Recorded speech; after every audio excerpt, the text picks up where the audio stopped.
قبل إنهم كانوا هم أظلم وأطغى والمؤتفكة أهوى فغشاها ما غشا فبأي آلاء ربك تتمارى هذا نذير من النذر الأولى أزفت الآزفة ليس لها من دون الله كاشفة أفمن هذا الحديث تعجبون وتضحكون ولا تبكون وأنتم سامدون فاسجدوا لله واعبدوا آمنت بالله صدق اللہ العظیم۔ آیت سجدہ تلاوت کی گئی ہے تو ہم سب پر سجدہ واجب ہوا ہے، پڑھنے والے پر بھی سننے والوں پر بھی۔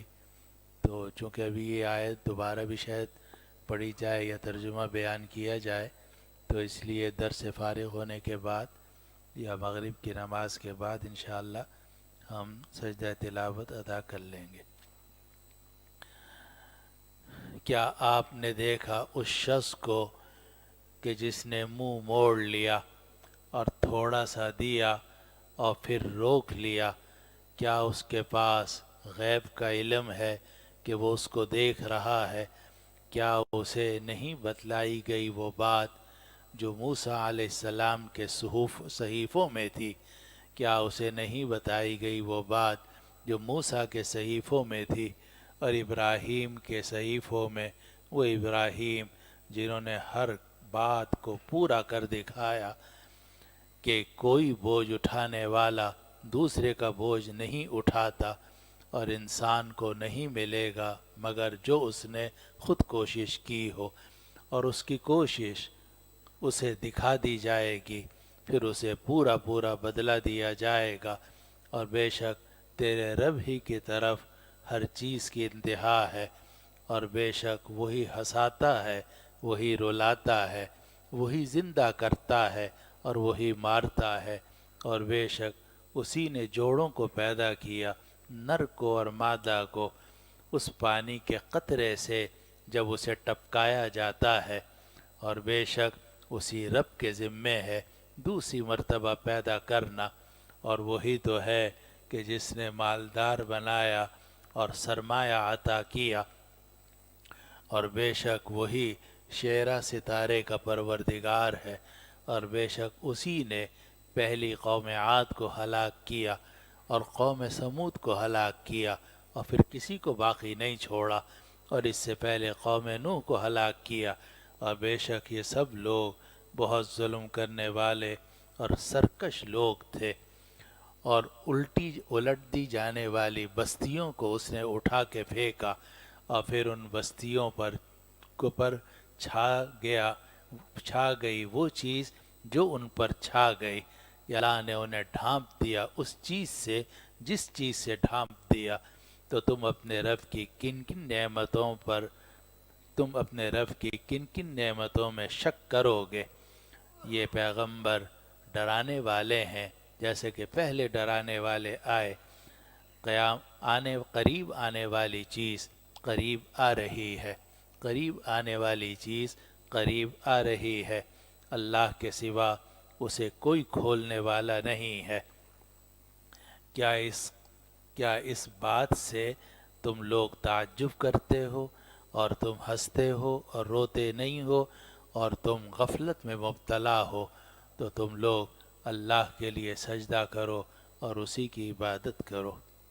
یہ ان آیات مبارکہ کا مفہوم جو ابھی آپ کے سامنے تلاوت کی گئی ہیں، اور یہ سورۃ النجم کی آخری آیات ہیں، آیت نمبر 33 سے لے کر آیت نمبر 62 تک، اور آیت نمبر 33 سے 62 تک کی جو آیات ہیں انہی پر سورۃ النجم مکمل ہوئی ہے۔ اس کی جو پہلی 3 آیتیں ہیں اس میں کہا جاتا ہے کہ ایک واقعے کی طرف اشارہ ہے کہ مکہ مکرمہ میں ایک شخص تھا ولید ابن المغیرہ، اور شروع میں وہ کچھ مذہب کی طرف مائل ہونا شروع ہوا، اور اس نے اپنے دوستوں سے ذکر کیا کہ میں دیکھ رہا ہوں کہ یہ مذہب مجھے حق نظر آتا ہے، تو میں سوچ رہا ہوں کہ میں ایمان لے آؤں۔ تو ان کے دوستوں میں سے ایک آدمی تھا، اس نے کہا کہ تم ایمان مت لاؤ، اور ایمان مت لاؤ۔ اس نے کہا کہ اگر اللہ کا عذاب آیا تو پھر مجھے کون بچائے گا؟ تو اس کے دوستوں میں سے ایک دوست نے کہا کہ تم پر جو اللہ کا عذاب آئے گا وہ میں لے لوں گا تمہاری طرف سے، اور تم مجھے اتنے پیسے دے دو، اور جب اتنے پیسے دے دو گے تو عذاب میں بھگت لوں گا۔ تو یہ جو شخص تھا ولید ابن المغیرہ، اس نے کچھ تھوڑے سے پیسے اس کو دیے، لیکن ظاہر ہے کہ وہ بھی جانتا تھا کہ اگر آخرت کا عذاب ہے تو یہاں کے پیسوں کے بدلے میں اسے ٹالا نہیں جا سکتا، تو اس نے تھوڑا سے پیسے دیے، پھر روک لیے۔ لیکن اس کے بعد یہ ولید ابن المغیرہ اسلام نہیں لایا، بلکہ اور زیادہ یہ نبی کریم صلی اللہ علیہ وسلم کی مخالفت میں سخت ہو گیا، اور پھر حالت کفر ہی میں اس کی موت آئی۔ تو اللہ سبحانہ و تعالی نے ان آیات میں فرمایا افرأیت الذی تولی، کیا آپ نے دیکھا بھی وہ آدمی کہ جس نے منہ موڑ لیا، وآتا قلیلا واکدا، اور تھوڑا سا دیا اور روک لیا، اعندہ علم الغیب فہو یرا، کیا اس کے پاس غیب کا علم ہے کہ جس کو وہ دیکھ رہا ہے؟ تو افرأیت الذی تولی، کیا آپ نے دیکھا بھی اس شخص ولید ابن المغیرہ کو کہ جو اسلام کی طرف بڑھا پھر اس نے اپنا منہ موڑ لیا، وآتا قلیلا واکدا، اور تھوڑا سا دیا اور روک لیا، یعنی جس دوست کو اس نے رقم دینی تھی وہ تھوڑی دی اور پھر روک لی۔ اعندہ علم الغیب فہو یرا، کیا اس کے پاس غیب کا علم تھا کہ وہ دیکھ رہا ہے کہ آخرت میں دوسرا آدمی مجھے عذاب سے بچا لے گا؟ حالانکہ ہر آدمی اپنے عمل کا خود ذمہ دار ہے، اور کوئی بوجھ اٹھانے والا دوسرے کا بوجھ نہیں اٹھا سکتا، جیسا کہ آگے اللہ تعالیٰ ارشاد فرمانے والے ہیں۔ یہ تو اس وقت ہے جب کہ اس سے ولید ابن المغیرہ کا واقعہ مراد لیا جائے اور اس کی طرف اشارہ ہو، لیکن کئی مفسرین نے فرمایا کہ کوئی ضروری نہیں ہے کہ یہ آیات ولید ابن المغیرہ کے بارے میں نازل ہوئی ہوں، بلکہ یہ آیات ہر اس شخص کے بارے میں ہو سکتی ہیں کہ جو دین کی طرف تھوڑا سا متوجہ ہوا لیکن پھر اس نے دین سے منہ موڑ لیا۔ پہلے اس نے اللہ کے راستے میں کچھ دینے کا ارادہ کیا، تھوڑا سا دیا، لیکن پھر اس کے بعد اس نے روک لیا اور سوچا کہ اگر میں نے اللہ کے راستے میں دیا تو میرے خزانے میں اور میرے بیلنس میں کمی آ جائے گی۔ حالانکہ اللہ تعالیٰ نے قرآن مجید میں فرمایا ہوا ہے کہ وَمَا أَنفَقْتُم مِّن شَيْءٍ فَهُوَ يُخْلِفُ، تم جو بھی چیز خرچ کرو گے اللہ اس کا نائب تمہیں دے دے گا، اللہ اس کا بدل تمہیں عطا فرما دے گا۔ تو یہ آدمی ہے کہ اللہ کی طرف بڑھا، اللہ کے راستے کی طرف تھوڑا سا اللہ کے راستے میں خرچ کیا اور پھر اس کے بعد اپنا ہاتھ روک لیا، تو کیا اس کو غیب کا علم ہو گیا ہے کہ اگر میں اللہ کے راستے میں دوں گا تو میرا بیلنس کم سے کم ہوتا چلا جائے گا؟ ارے جس ذات نے یہ بیلنس تمہیں دیا ہے اور اتنی نعمتیں اور اتنا خزانہ تمہیں عطا کیا ہے، کیا وہ اگلے دنوں میں تمہیں دینے کے اوپر قادر نہیں ہے؟ افرأیت الذی تولی، کیا آپ نے دیکھا بھی اس آدمی کو کہ جس نے منہ موڑ لیا، وآتا قلیلا واکدا، اور تھوڑا سا دیا اور پھر روک لیا، اعندہ علم الغیب فہو یرا، کیا اس کے پاس غیب کا علم ہے کہ جس کو یہ دیکھ رہا ہے کہ آئندہ مجھے نہیں ملے گا اور اللہ کے راستے میں جو دوں گا اس کا بدل مجھے نصیب نہیں ہوگا؟ کیا اس کو غیب کا علم ہو گیا ہے؟ اعندہ علم الغیب فہو یرا، کیا اس کے پاس غیب کا علم ہے کہ جس کو یہ دیکھ رہا ہے؟ آگے آیت نمبر 36، 37، 38، 39 اور 40 میں اللہ سبحانہ و تعالی نے وہ دو بڑے اصول ذکر فرمائے ہیں کہ جو قرآن مجید میں بھی بیان کیے گئے اور حضرت موسیٰ علیہ السلام کے صحیفوں میں بھی وہ دونوں اصول آئے، اور حضرت ابراہیم علیہ السلام پر جو صحیفے نازل ہوئے تھے ان میں بھی وہ اصول ہیں۔ تو ان کا ذکر کرتے ہوئے آیت نمبر 36 میں بات شروع کی گئی اور فرمایا گیا ام لم ینبأ بما فی صحف موسیٰ، کیا اس آدمی کو خبر نہیں دی گئی اس بات کی جو موسیٰ کے صحیفوں میں آ چکی ہے؟ ام لم ینبأ بما فی صحف موسیٰ، کیا اس کو خبر نہیں دی گئی اس بات کی جو موسیٰ کے صحیفوں میں آ چکی ہے؟ وَإِبْرَاهِيمَ الَّذِي وَفَّى، اور ابراہیم کے صحیفوں میں وہ ابراہیم جس نے ہر چیز پوری کر کے دکھائی، جس کی پوری زندگی نمونہ تھی۔ وَإِذِ ابْتَلَىٰ إِبْرَاهِيمَ رَبُّهُ بِكَلِمَاتٍ فَأَتَمَّهُنَّ، اس وقت کو یاد کرو جب ابراہیم کو ان کے پروردگار نے طرح طرح سے آزمایا، کئی کلمات کے ساتھ آزمایا۔ فَأَتَمَّهُنَّ، ابراہیم نے سارے کلمات پورے کر دیے۔ جب سارے کلمات پورے کر دیے، قَالَ إِنِّي جَاعِلُكَ لِلنَّاسِ إِمَامًا، تو اللہ تعالیٰ نے فرمایا ابراہیم میں تجھے لوگوں کے لیے امام بنا دوں گا۔ قَالَ وَمِن ذُرِّيَّتِي، کہا پروردگار میری اولاد کو بھی بنا دے۔ قَالَ لَا يَنَالُ عَهْدِ الظَّالِمِينَ، کہا میرا جو یہ وعدہ ہے ظالموں کو نہیں ملے گا، جو ظالم ہوں گے ان کو تو نہیں ملے گا، لیکن ظالموں کے علاوہ تمہاری اولاد میں یہ نبوت جاری رہے گی۔ چنانچہ حضرت ابراہیم علیہ السلام کی اولاد میں نبوت جاری رہی۔ حضرت اسحاق علیہ السلام میں بنو اسرائیل کے انبیاء آتے رہے، پھر بنو اسماعیل میں سیدنا احمد مصطفیٰ محمد مجتبیٰ صلی اللہ علیہ وسلم پتا و ابی و امی کا ظہور ہوا۔ تو ابراہیم وہ بڑی شخصیت ہیں جن کو ابو الانبیاء کہا جاتا ہے، تمام انبیاء کے ابا، تمام انبیاء کے سرتاج۔ تو حضرت ابراہیم علیہ السلام کی قرآن مجید نے سورۃ البقرہ اور دوسری جگہوں میں بھی بڑی تعریف کی کہ ہم نے طرح طرح سے ابراہیم کو آزمایا تھا، اور ابراہیم نے تمام آزمائشیں پوری کر کے دکھائیں اور تمام آزمائشوں میں پورا اترے۔ یہاں اللہ تعالیٰ نے فرمایا کہ وَإِبْرَاهِيمَ الَّذِي وَفَّى، اور ابراہیم کے صحیفوں میں وہ ابراہیم جس نے ہر بات پوری کر کے دکھائی۔ تو حضرت ابراہیم علیہ السلام پر جو صحیفے اترے تھے ان میں بھی یہ بات موجود تھی، اور حضرت موسیٰ علیہ السلام کے پر جو صحیفے نازل ہوئے تھے ان میں بھی یہ بات تھی۔ حضرت موسیٰ علیہ السلام پر جو صحیفے نازل ہوئے ان میں تو کچھ باقی ہیں تورات کے شکل میں، لیکن حضرت ابراہیم علیہ السلام پر جو صحیفے نازل ہوئے وہ اب دستیاب نہیں ہیں، لیکن ان کی جتنی اہم اور ضروری باتیں تھیں وہ ساری کی ساری قرآن مجید نے نقل کر دی ہیں۔ اسی لیے قرآن مجید کا لقب ہے مہیمن، اور مہیمن کا مطلب یہ ہے کہ اس نے تمام پرانی آسمانی کتابوں کے جتنے ضروری مضامین تھے ان سب کو اپنے اندر محفوظ کر لیا۔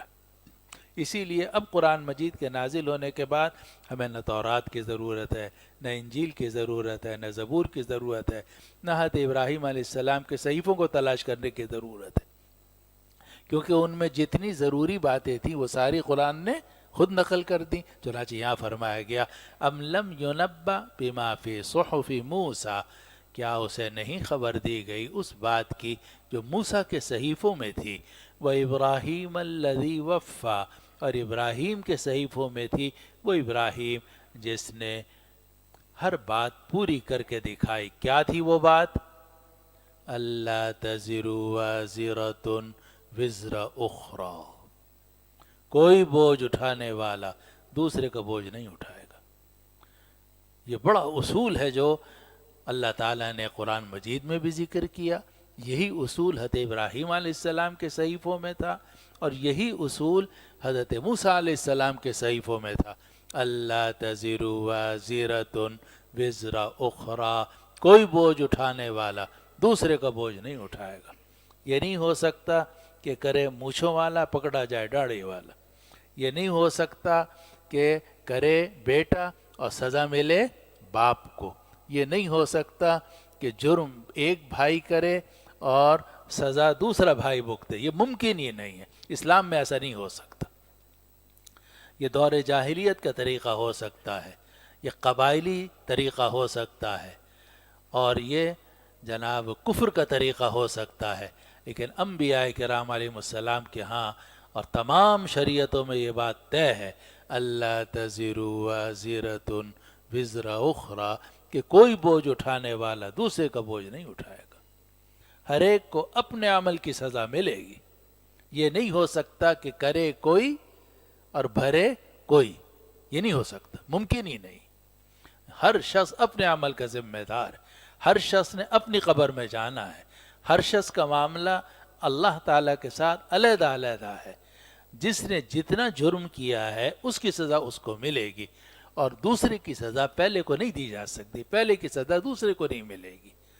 تو اللہ سبحانہ و تعالیٰ نے یہاں یہ بڑی اہم بات ارشاد فرمائی کہ یہ بات حضرت موسیٰ علیہ السلام کے صحیفوں میں بھی تھی، حضرت ابراہیم علیہ السلام کی بھی صحیفوں میں تھی کہ اللہ تزر وازرۃ وزر اخری، کہ کوئی بوجھ اٹھانے والا دوسرے کا بوجھ نہیں اٹھا سکتا۔ یہ نہیں ہو سکتا کہ جرم ایک کرے اور پکڑا دوسرا جائے، یہ ہو ہی نہیں سکتا، شریعت میں ایسا نہیں ہو سکتا، اللہ تعالیٰ کے نظام میں ایسا نہیں ہو سکتا، اسلام کے اندر ایسا نہیں ہو سکتا۔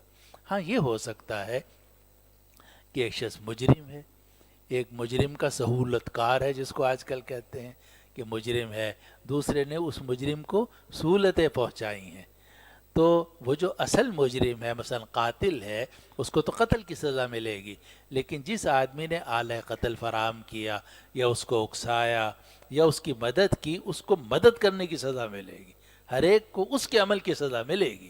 یہ نہیں ہو سکتا کہ قتل کی سزا سب کو دے دی جائے، جو اصل مجرم ہے اس کو اصل جرم کی سزا ملے گی، اور جو اس جرم کے سہولت کار ہیں اور اس جرم کی میں مدد کرنے والے ہیں ان کو مدد کی سزا ملے گی، لیکن کوئی بوجھ اٹھانے والا دوسروں کا بوجھ نہیں اٹھا سکتا۔ کیا اس آدمی کو وہ بات نہیں بتائی گئی جو موسیٰ کے صحیفوں میں تھی اور ابراہیم کے صحیفوں میں تھی؟ وہ ابراہیم جس نے بات کو پورا کر دکھایا، وہ بات یہ تھی جو ان سب صحیفوں میں تھی کہ اللہ تزر وازرۃ وزر اخری، کہ کوئی بوجھ اٹھانے والا دوسرے کا بوجھ نہیں اٹھائے گا۔ آگے وَأَن لَيْسَ لِلْإِنسَانِ إِلَّا مَا سَعَىٰ، اور انسان کے لیے نہیں ہے مگر وہ جس کی وہ کوشش کرے۔ لَيْسَ لِلْإِنسَانِ إِلَّا مَا سَعَىٰ، اور انسان کے لیے نہیں ہے مگر وہ جس کی وہ کوشش کرے، یعنی ہر انسان کو اپنی کوشش کا پھل ملتا ہے۔ خلاصہ وَلَيْسَ لِلْإِنسان، انسان کے لیے نہیں ہے، إِلَّا مَا سَعَىٰ، مگر وہ جس کی اس نے کوشش کی ہو، یعنی ہر انسان کو اپنی کوشش کا پھل ملتا ہے۔ ایک کی نماز دوسرے کے لیے کافی نہیں ہے۔ اگر آپ نے نماز کے لیے کوشش کی ہے، نماز میں حاضر ہو گئے ہیں، تو نماز آپ کی ہوگی، ثواب آپ کو ملے گا، آپ کے بھائی کی طرف سے وہ نماز ادا نہیں ہو سکتی۔ اگر آپ نے فرض روزہ رکھا ہے تو فرض روزہ آپ نے رکھا ہے، ثواب بھی آپ کو ملے گا، اور آپ سے وہ روزے کا فریضہ ادا ہو جائے گا، لیکن وہ آپ کی والدہ، بھائی، باپ یا کسی رشتہ دار کی طرف سے ادا نہیں ہو سکتا۔ الیس للانسان الا ما سعی، نہیں ہے انسان کے لیے مگر وہ جس کی اس نے کوشش کی۔ حضرت قاری طیب صاحب رحمۃ اللہ علیہ بڑے عالم تھے، مولانا قاری محمد طیب صاحب قدس اللہ سرہ، ان سے میں نے خود سنا، فرماتے تھے کہ دیوبند میں ایک بڑے بزرگ تھے حضرت مولانا مفتی عزیز الرحمن صاحب، جن کا نام آپ نے سنا ہوگا، فتاوی دارالعلوم دیوبند شروع میں جو شروع کی حصہ ہے وہ انہی کا ہے، اور حضرت مفتی شفیع صاحب رحمۃ اللہ علیہ کے استاد تھے وہ۔ تو حضرت قاری طیب صاحب رحمۃ اللہ علیہ نے فرمایا کہ حضرت مفتی عزیز الرحمن صاحب جو تھے وہ مطالعہ کر رہے تھے رات کو، اگلے دن سبق پڑھانا تھا، تو اس آیت پہ اشکال پیدا ہو گیا کہ قرآن تو یہ کہتا ہے کہ الیس للانسان الا ما سعی، کہ انسان کے لیے نہیں ہے مگر وہ جس کی وہ کوشش کرے، یعنی ہر انسان کو اس کی اپنی کوشش کا بدلہ ملے گا، ایک کی کوشش دوسرے کے کام نہیں آئے گی۔ تو حضرت مولانا عزیز الرحمن صاحب کو شبہ پیدا ہو گیا، پھر تو ایصال ثواب بھی ٹھیک نہیں ہونا چاہیے کہ نماز ہم پڑھیں کسی کو بخش دیں، یا ہم صدقہ کریں کسی کو بخش دیں، یا ہم کسی کی طرف سے حج بدل کریں، تو پھر تو یہ بھی صحیح نہیں ہونا چاہیے۔ حالانکہ بڑے عالم تھے مگر ذہن ان کا الجھ گیا اور ان کو بات سمجھ میں نہیں آئی۔ اس زمانے میں حضرت گنگوہی قدس اللہ سرہ و حیات تھے، وہ گنگو میں تھے۔ تو حضرت قاری طیب صاحب رحمۃ اللہ علیہ نے فرمایا کہ حضرت مولانا عزیز الرحمن صاحب اسی وقت اٹھے، عشاء کے بعد کا وقت تھا، انہوں نے اپنا لاٹھی لی اور اپنا ایک جوڑا ساتھ لیا اور چلنا شروع کر دیا گنگو کی طرف پیدل۔ صبح صبح نماز کے وقت پہنچے وہ، تو حضرت گنگوہی رحمۃ اللہ علیہ جو تھے وہ حوض پہ بیٹھے ہوئے وضو کر رہے تھے، تو یہ وہاں پہنچے، حوض پہ پہنچ کے سلام عرض کیا، تو حضرت نے نگاہ اٹھا کے دیکھا، فرمایا عزیز الرحمن، کہاں کہ کب آنا ہوا؟ حضرت ابھی پہنچا ہوں۔ کہا دیوبند سے کب چلے تھے؟ کہا حضرت رات کو چلا تھا۔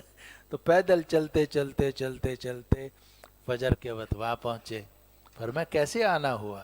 فرمایا حضرت مجھے اشکال ہو گیا اس آیت کے بارے میں، اور ساتھ ہی مجھے یہ ہوا کہ مجھے آیت کے بارے میں شبہ ہے، اگر اس شبے میں میری موت آ گئی تو ایسا نہ ہو کہ آیت میں شبہ ہو اور میری موت آ جائے تو میرے لیے کوئی مسئلہ خراب ہو، تو میں نے سوچا میں چلا جاؤں حضرت کے پاس، حضرت سے جا کے پوچھ لوں۔ حضرت وضو کر رہے تھے، تو وضو کرتے کرتے فرمایا ارے بھائی مولوی صاحب، اس سعی میں سعی سے سعی ایمانی مراد۔ فرمایا کہ اس آیت میں سعی سے سعی ایمانی مراد ہے، یعنی ایک کا ایمان دوسرے کے کام نہیں آئے گا، لیکن ایک کا عمل دوسرے کے کام آ سکتا ہے یا نہیں آ سکتا، اس میں یہ تفصیل ہے کہ فرض تو نہیں کام آ سکتا، ایک کا فرض دوسرے کے کام نہیں آ سکتا، لیکن اگر آپ کسی نفل عبادت کا ثواب کسی کو پہنچانا چاہیں، زندہ کو یا مردہ کو، تو وہ ثواب پہنچانا برحق ہے، لیکن وہ بھی اس لیے ہے کہ آپ بھی مومن ہیں وہ بھی مومن ہے، آپ نے بھی ایمان کی سعی کی ہے اس نے بھی ایمان کی سعی کی ہے، اس سعی ایمانی کی وجہ سے ایصال ثواب برحق ہو جاتا ہے۔ اسی لیے اگر کوئی مسلمان کسی کافر کو ثواب پہنچانا چاہے نہیں پہنچ سکتا، کوئی کافر کسی مسلمان کو ثواب پہنچانا چاہے نہیں پہنچ سکتا، البتہ اگر مسلمان اپنے ایمان کی وجہ سے دوسرے کو ثواب پہنچانا چاہے تو وہ پہنچ سکتا ہے۔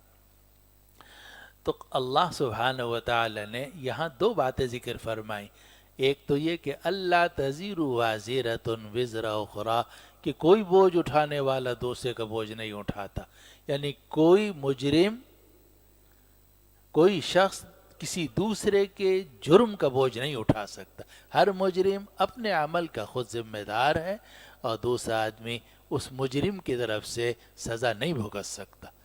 اور دوسرا اصول یہ ذکر فرمایا کہ وَأَن لَيْسَ لِلْإِنسَانِ إِلَّا مَا سَعَى، کہ انسان کے لیے نہیں ہے مگر وہ جس کی اس نے کوشش کی ہو، یعنی ایک کی سعی ایمانی دوسرے کے کام نہیں آئے گی، ایک کا ایمان دوسرے کے کام نہیں آئے گا، البتہ ایک کا ایمان ایک اپنے ایمان کی وجہ سے اگر اعمال صالحہ نافلہ کرے تو اس کا ثواب وہ دوسرے کو پہنچا سکتا ہے، اس لیے کہ اس نے بھی سعی ایمانی کی ہے اور اس نے بھی سعی ایمانی کی ہے، تو سعی ایمانی کی وجہ سے ایصال ثواب پہنچ جاتا ہے۔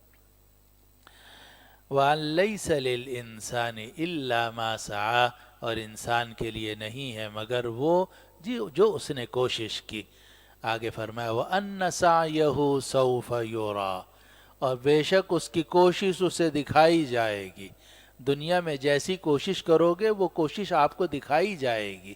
دکھائی جانے کا مطلب کیا ہے کہ فَمَن يَعْمَلْ مِثْقَالَ ذَرَّةٍ خَيْرًا يَرَهُ وَمَن يَعْمَلْ مِثْقَالَ ذَرَّةٍ شَرًّا يَرَهُ، آپ نے اچھی کوشش کی اس کا نتیجہ آپ کو دکھا دیا جائے گا، اور بری کوشش کی، اللہ پناہ میں رکھے، اس کا نتیجہ آپ کو دکھا دیا جائے گا۔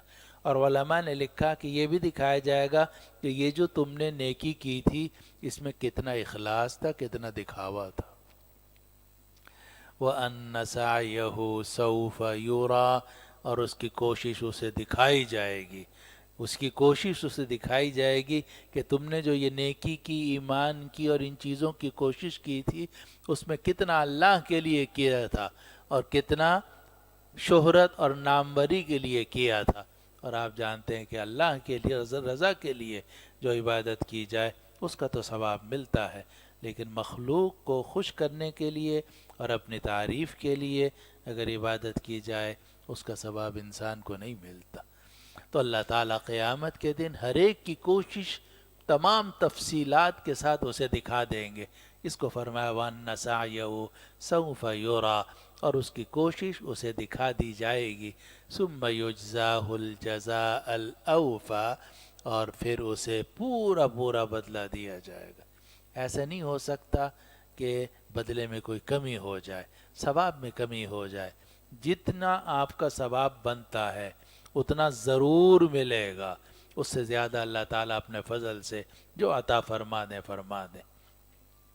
فرمایا ثم یجزاہ الجزاء الاوفی، پھر اسے بدلہ دیا جائے گا پورا پورا بدلہ۔ وَأَنَّ إِلَىٰ رَبِّكَ الْمُنْتَهَىٰ، اور بے شک تیرے رب ہی کی طرف انتہا ہے۔ اب اس کے دو ترجمے ذکر کیے گئے، دونوں برحق ہیں کہ وَأَنَّ إِلَىٰ رَبِّكَ الْمُنْتَهَىٰ، اور بے شک آپ کے پروردگار ہی کی طرف انتہا ہے، یعنی ہر شخص نے اللہ ہی کے پاس جانا ہے۔